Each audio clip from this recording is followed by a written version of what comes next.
Welcome to Work Like a Human, a podcast from Go Innovation.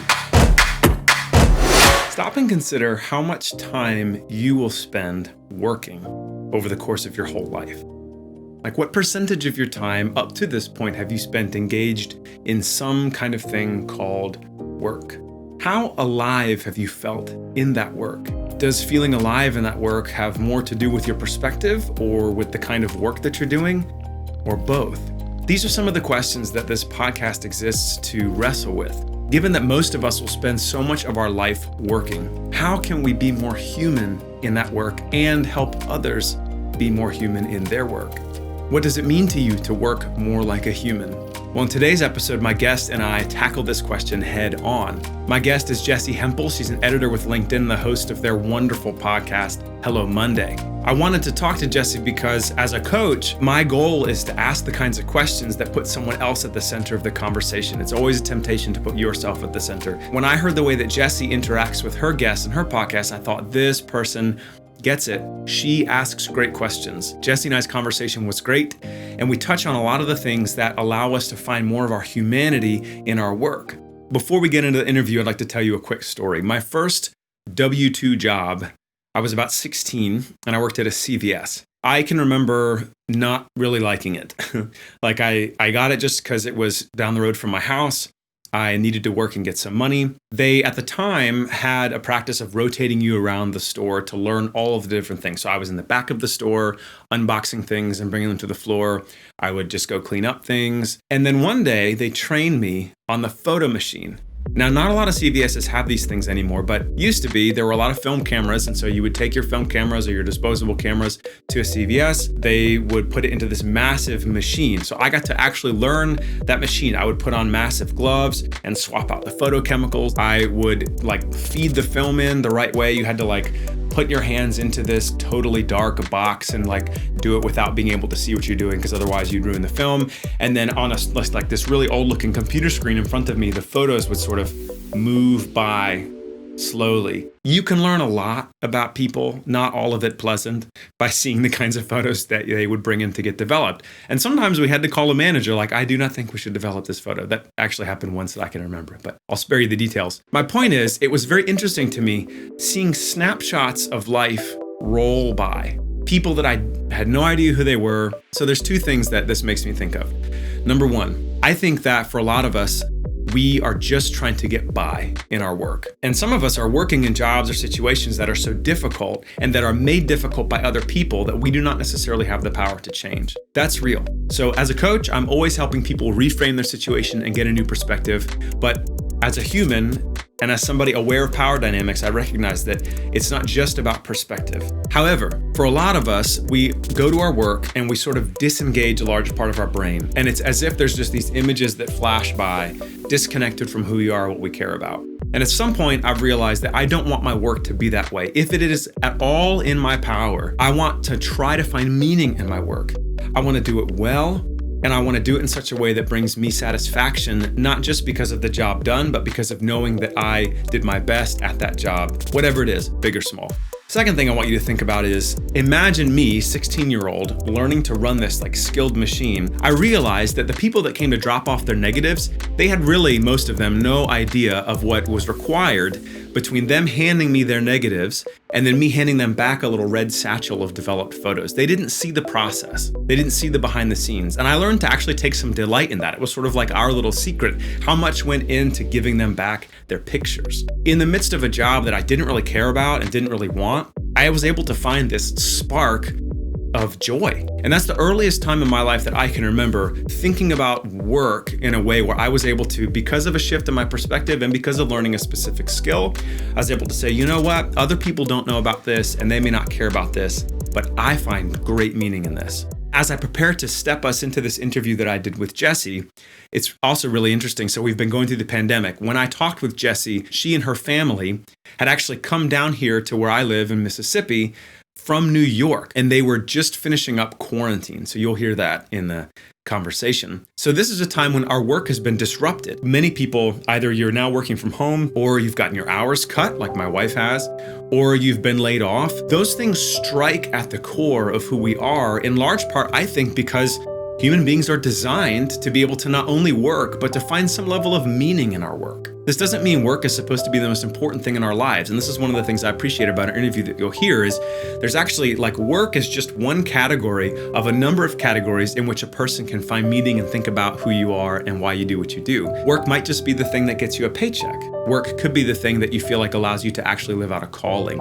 And there's not necessarily a right answer about those different perspectives. Everything that's been going on has been reinforcing to me that whatever it ultimately means, I think we can all agree that work is in some way at the core of what it means to be human. So if that's the case, we need to be reflective about how to bring more of our humanity into our work and how we can do that for others. All right, so think about in your mind, what does it mean for you to be more human in your work?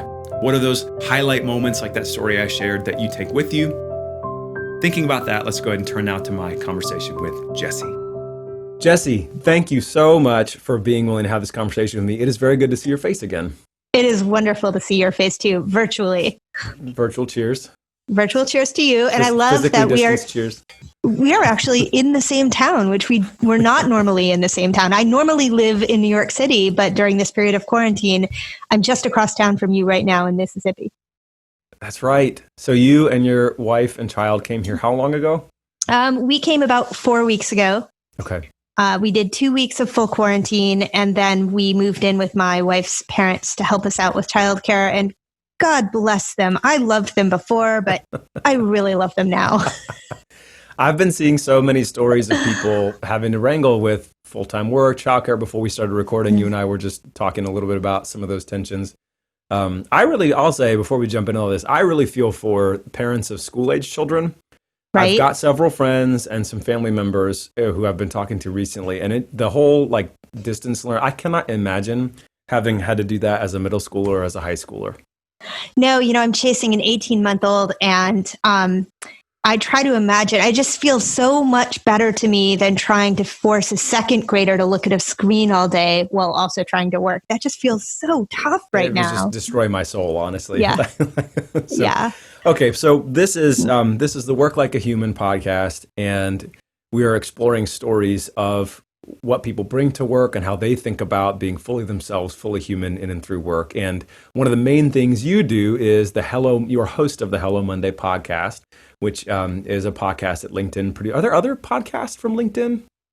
Well, Hello Monday is the premier podcast, the LinkedIn's sort of main offering through which we are trying to learn everything you can about podcasting.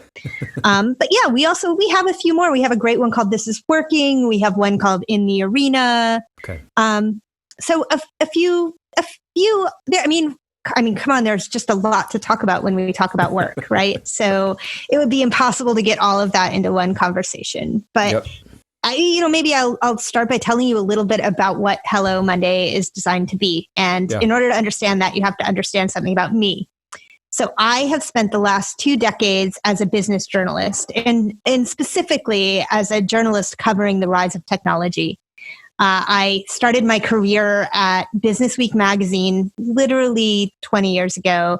And I was really interested in social networking. And I was very, very young at the time. And at that time, social networking was not something that my peers really knew anything about or were interested in. And I kept being like, no, guys, there's this stuff on the computer. It's called MySpace, Facebook, and Facebook came along a little bit later than that. But then suddenly it turned into a business, and therefore I turned into a business reporter, and I chronicled the rise of these companies. And that was interesting to me. And being the CEO of these companies was an interesting thing to me, the founder of these companies. But eventually I felt like I had learned what I had to learn right now about being at the top of the food chain.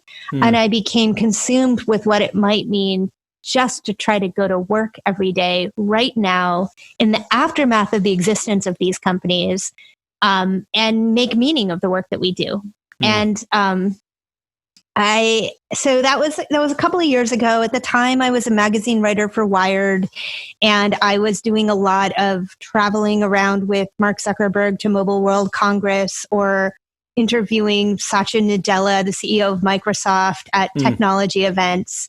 But the conversations I kept coming back to were the conversations about how the tech was changing people, like how it was changing our work. Like the fact that you and I are in Tupelo, Mississippi right now in our living rooms using our laptops and some cameras and some software and some microphones. And we're able to talk to all of the people that you talk to through your podcast. That's amazing to me. It changes everything about the way that work works. And so I joined LinkedIn, and I joined specifically to host Hello Monday, which is a podcast about the way that work is changing. And with the one core belief that I'm not interested in your morning routine so much, or your, how you're organizing your inbox. I'm interested in how that work is changing who we are as humans, and what it means, therefore, to show up every day and engage in the work that pays our bills and the work that makes us human. All right. So, the name of our podcast is Work Like a Human. We do a lot of coaching, facilitation, leadership, and human development. We're interested in helping people show up in better, more constructive, more helpful ways in whatever their work is. I'm interested in your perspective. What does it mean to work like a human? When I say that phrase to you, what comes to mind? I think that understanding how our humanity feeds the choices we make about how to spend our time is so central to understanding work. And frankly, it's not a mainstream conversation, but it should be. And I believe that it should be. And that's what comes to mind. That's why I love the title of your podcast.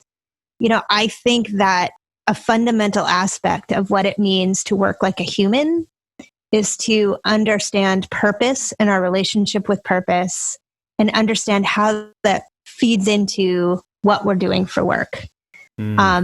And that is why we talk back and forth on LinkedIn, and I see what you post. And that's why I've really gravitated to your point of view around what it means to be a leader, because I think it's pretty fundamental to how you think about it too, right? I think that humans are designed to actually get a large portion of our identity from others, from the networks we're part of, from families, for better or for worse. We get a lot of our identity from others. And so in the arena of whatever our work is, that trust, that those relationships can make or break, helpful culture, results on a project, whether we do or don't get a promotion, how we show up. So when I've listened to the way that you ask questions, the way that you think, one thing about what it means to be human is humans are storytelling creatures. We don't just receive raw data. We tell ourselves a story automatically about the data that we receive. Sometimes this is really helpful. Sometimes it accidentally blinds us to stuff that we don't necessarily see. And I think you get this, and you're pretty good at drawing out those stories from people. And I'm interested to hear from you. What are because there's been a bunch of episodes of Hello Monday at this point. Yeah, I think we have maybe 30 or so. I love what you said about that observation you made about stories. It's everything. That is how we make our meaning. A fundamental shift for me in my own career is when I realized that I was my own narrator. I was my storyteller. And so the stories that were serving me, great. But if there were stories in my career that were not serving me, I should do a better job at telling myself stories about my work and why it matters. And I hear that over and over again from the people that I'm interviewing. When I go out and look for people to bring on my show, it's a wide range of people. Many of them are people that I've met over the last 20 years of my reporting and business career. Yeah. And then some of them come to us because they're interested in talking about work. It's a little bit different than the conversation they're normally having. So you might have somebody like the actress Anna Faris, who's in the CBS show Moms, or Seth Meyers, who is like the smartest guy, really, truly the smartest guy about how work works. All of these people are always asked to talk about one thing, right? They're asked to talk about their acting career. But in order to be successful at that one thing, you have to understand that they actually have a lot that they can share on what it means to build a career, right? Yeah. But then we also have, and some of our best episodes are just people who are maybe much like you or me or any of our listeners, trying to make it work and figuring out something about that as they try to make it work. And so when I say we're trying to make it work, what Hello Monday aspires to do is create an opportunity for people to tell the stories about what they've learned so far in their careers. And that turns out to be like what they've learned so far in life, because our careers at least in 2020 in North America, our careers are our life. I mean, you will spend more than 50% of the time that you are awake in your adulthood working. Yeah, whether in that some is form or another. Yep. Right. That's exactly right. Whether that is, work that you were rewarded for economically outside of the home, or work that you're doing inside of the home to caretake, like, we're working. Yeah. And so getting a chance to talk to people about what they've learned about how to make that work for them along the way and make them more human along the way is magic.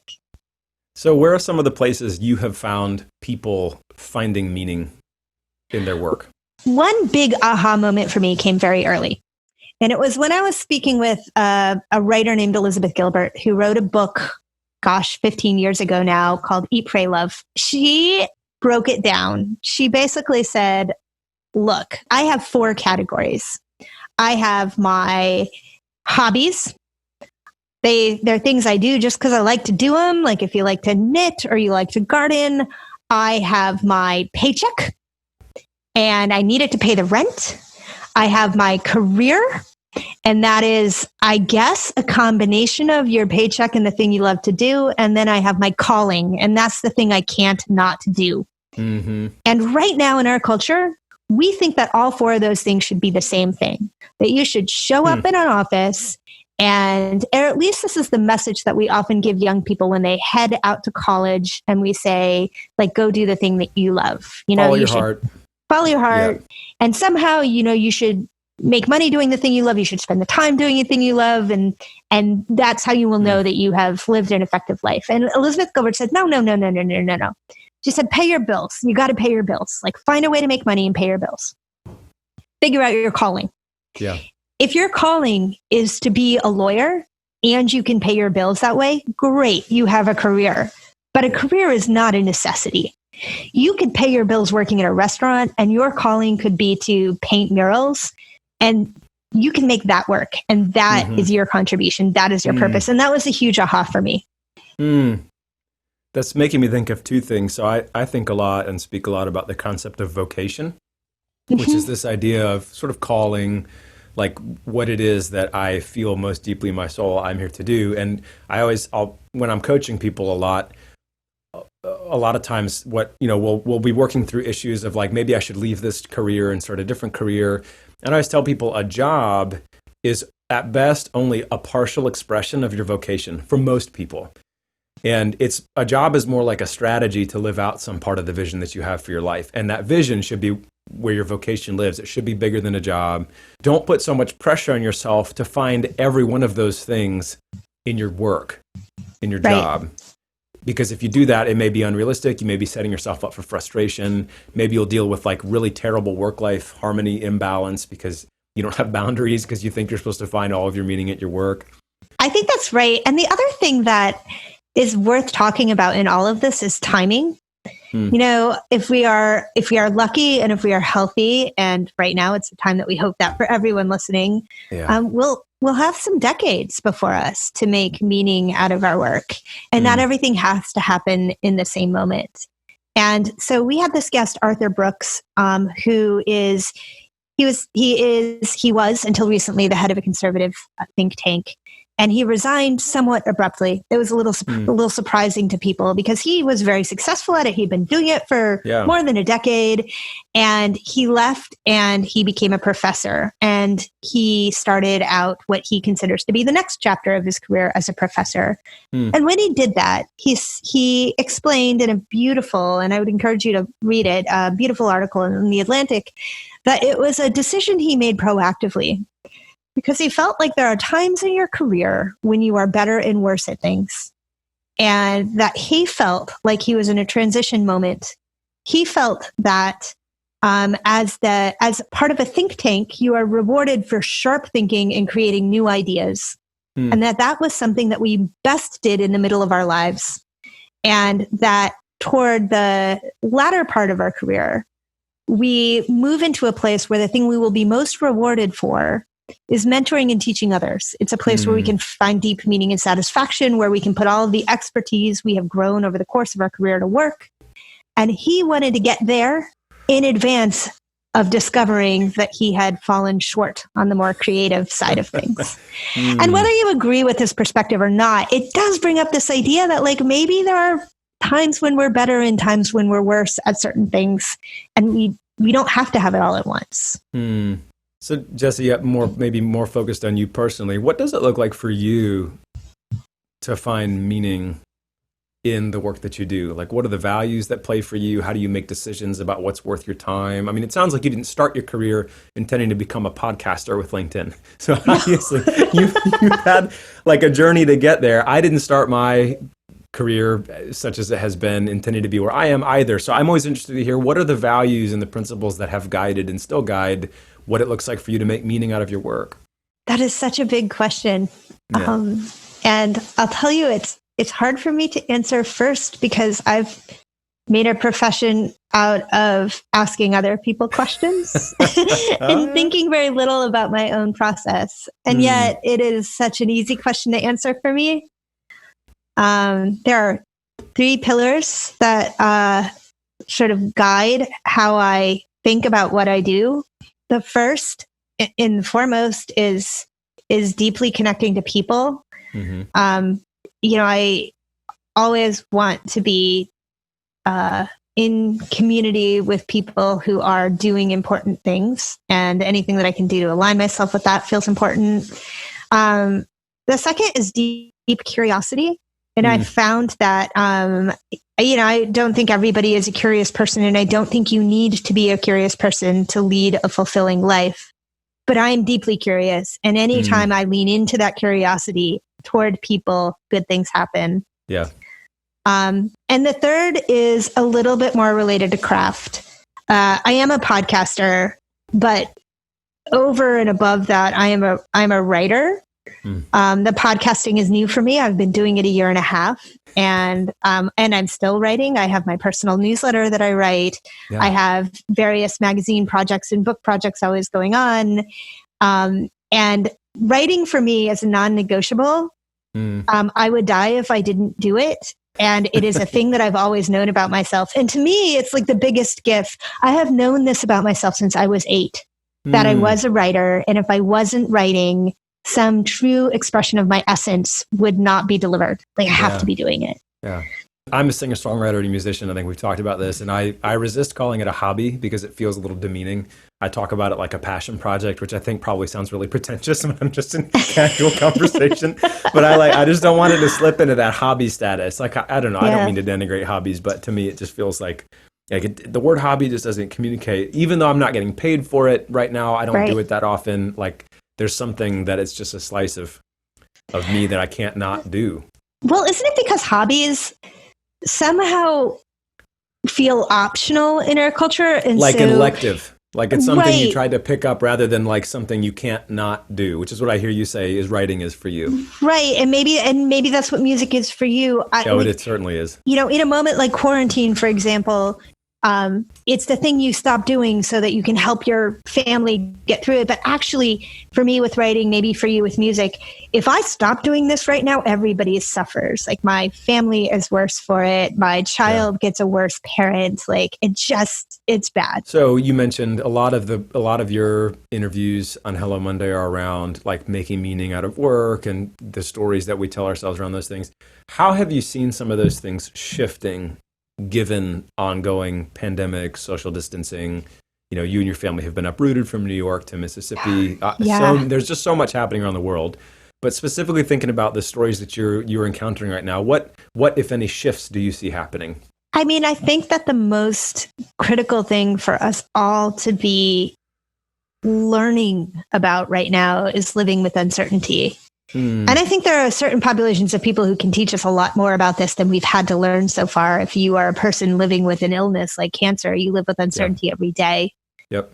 But now, right before we were together, I was talking to someone in New York to figure out when it would make sense for us to go home. And I'll have to tell you, I miss home. Like I miss my pillow.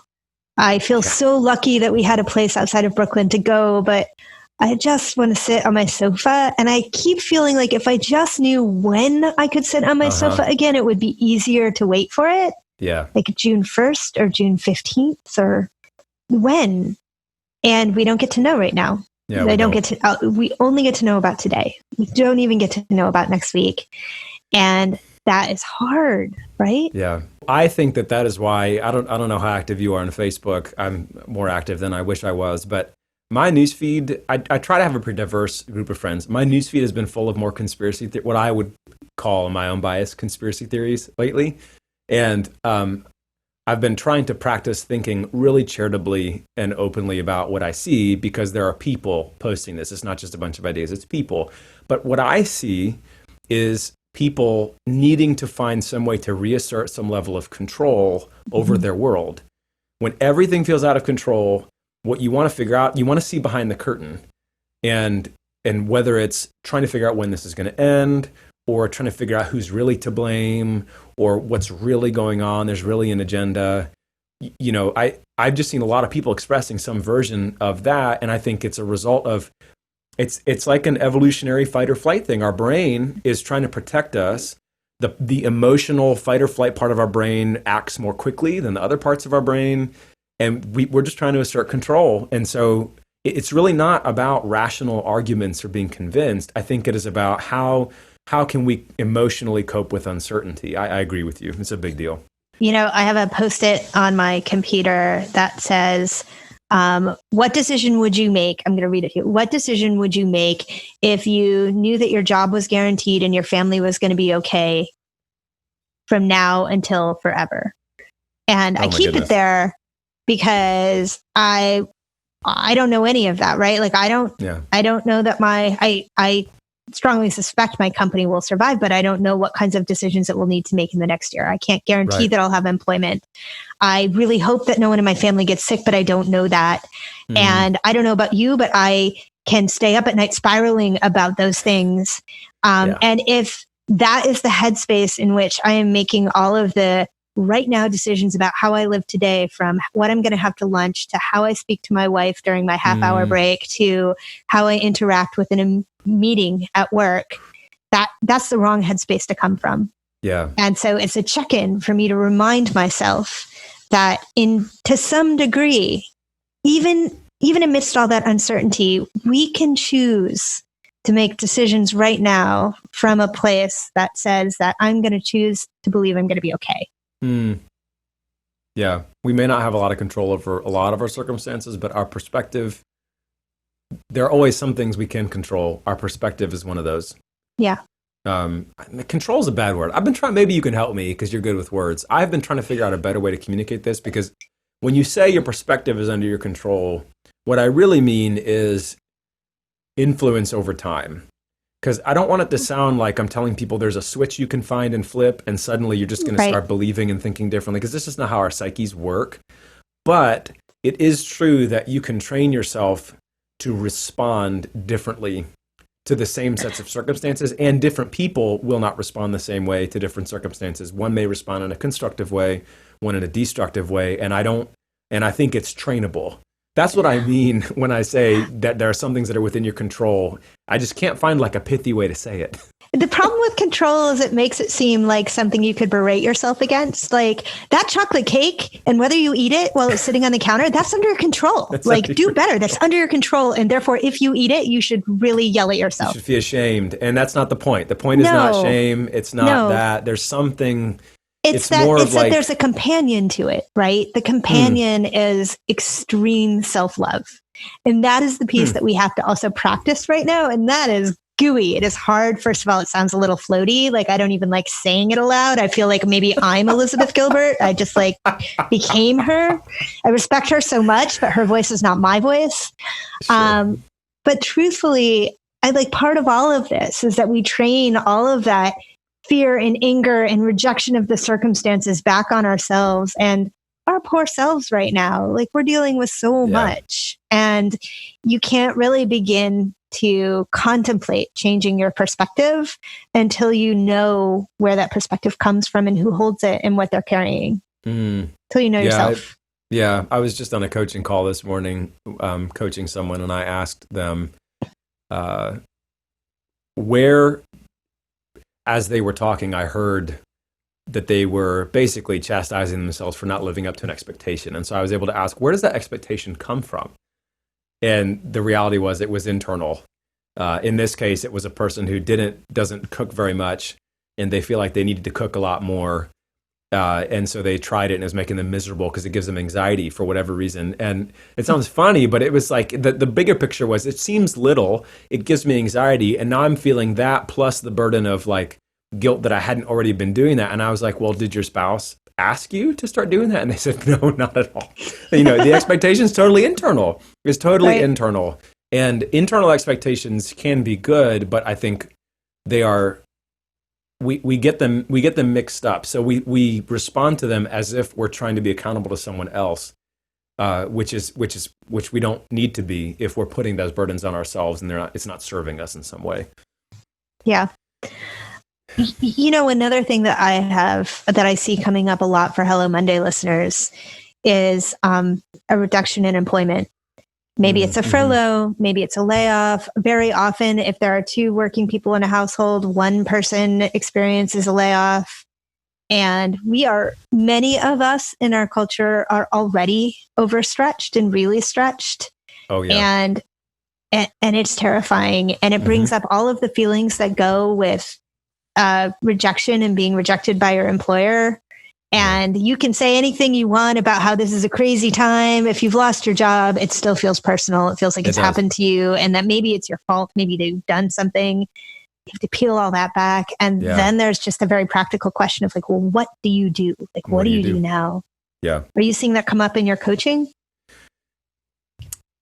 Yes.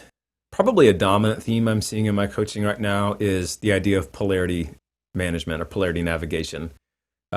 Which for our inaugural episode of Work Like a Human, I interviewed a woman named Kelly Lewis who co-authored a book on navigating polarities. And this is the idea that a polarity is two opposites that actually need one another over time. And so you can't our brain wants to apply either or thinking because that would be easier, we think. But at this level of a polarity, and I think the one she and I explore in the episode is individual freedom and collective responsibility, especially as it relates to COVID-19, public health, individual liberty. We want to be able to say individual and religious liberties are really, really important. And there is some kind of collective public health responsibility we feel like mature adults should practice in a time of pandemic. How do you think both of those things together? And I see people navigating these in their personal lives a lot right now. So that I'm a parent and I'm responsible for working a certain number of hours, maybe being content with what is, so that I'm not totally miserable. Like my wife has been cut to half-time.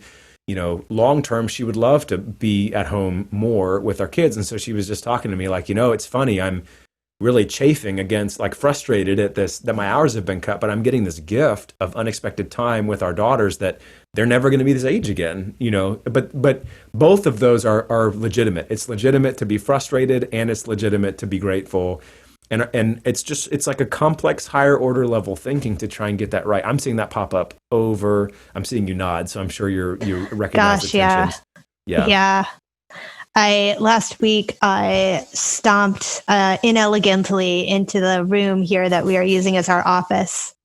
And I said to my wife, I cannot watch my son so much during the day. I've got this full-time job. It has to be done. And I was feeling such stress about keeping up with my colleagues as like one of the parents in my group while they didn't have kids. And, just frustration with the fact that he's 18 months old. He needs a lot of one-on-one looking after.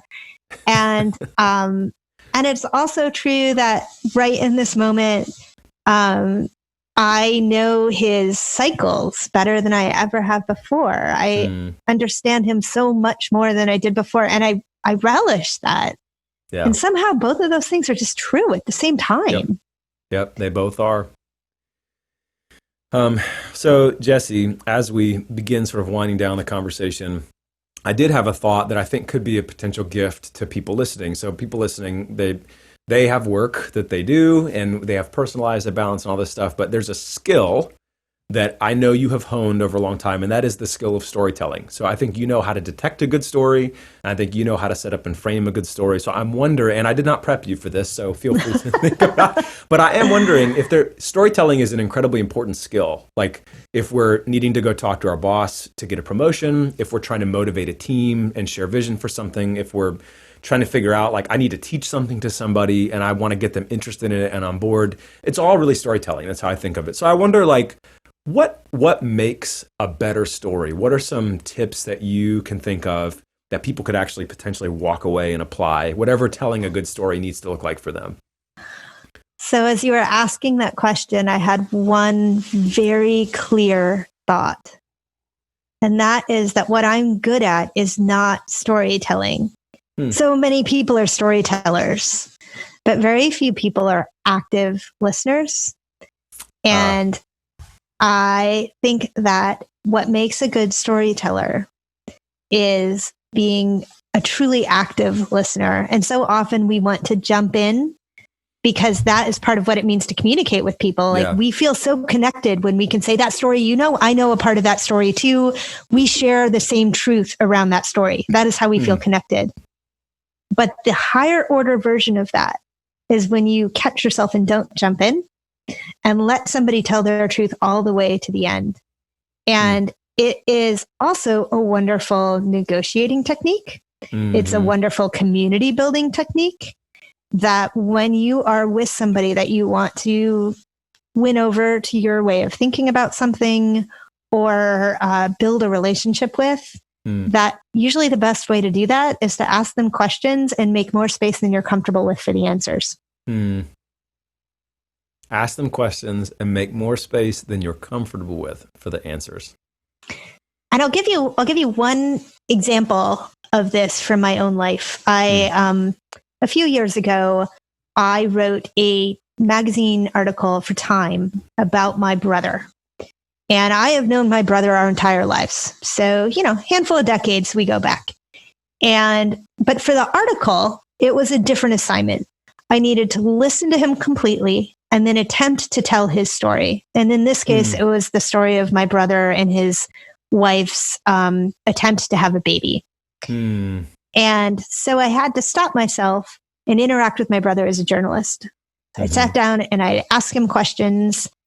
And then instead of trying to correct his truth or saying like, I remember it that way, I would just keep asking more questions and asking more questions. And the result was that I came out so much closer to my brother. And I thought, I've got to take this learning forward. I've got to shut up more in my personal relationships and make more space for people to explain themselves better. So Jessi, as we prepare to sign off, is there anything that you would like to be asked? Anything you'd like to talk about that we haven't covered? I am all ears. No, I appreciate so much the opportunity to think deeply about the things that you think about, right? Because they underline all the conversations I have with people. But most folks, even if they hold a lot of these principles core to the way that they make decisions and the way they go about their lives, they don't use it as language to frame how they're thinking about what they do.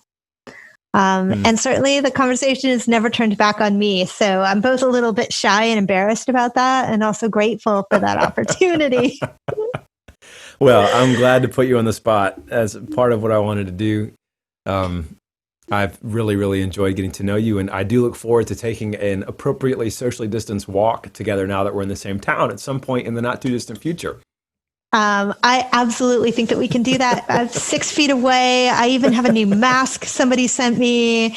And that is, after all, a really wonderful way that we can all help to keep our larger community safe and get back to our offices and our homes more quickly. That's right. Well, Jessi, I appreciate you a lot. Thank you so much for taking the time to sit with me and have this conversation. Oh, thank you, Rory. This was awesome. I've been thinking a lot about what Jessi said about asking somebody questions and then making more space than you're comfortable with for the answers. It's my sense that if more of us did that, a lot of the polarization and division that exists, as an example here in the United States, could be healed. So my charge to you as we bring this episode to a close is, who in your sphere of influence, who do you know that you can ask questions, sit with, and make more space than you're comfortable with to hear their answers. You don't have to agree with what you hear to commit to being changed by the person you're listening to. We can come to speak to one another for the purpose of learning, not for the purpose of reaching agreement. And if more of us can practice this, especially across the different boundaries that divide us, I honestly think all of us individually and corporately can be better off. So I would leave you with this question: who do you need to make that kind of space to listen to? And what will it take for you to overcome your maybe impatience or frustration and discomfort to give them the space to be heard? If you do that, I think you can actually change someone else's life. Thank you, as always, for listening.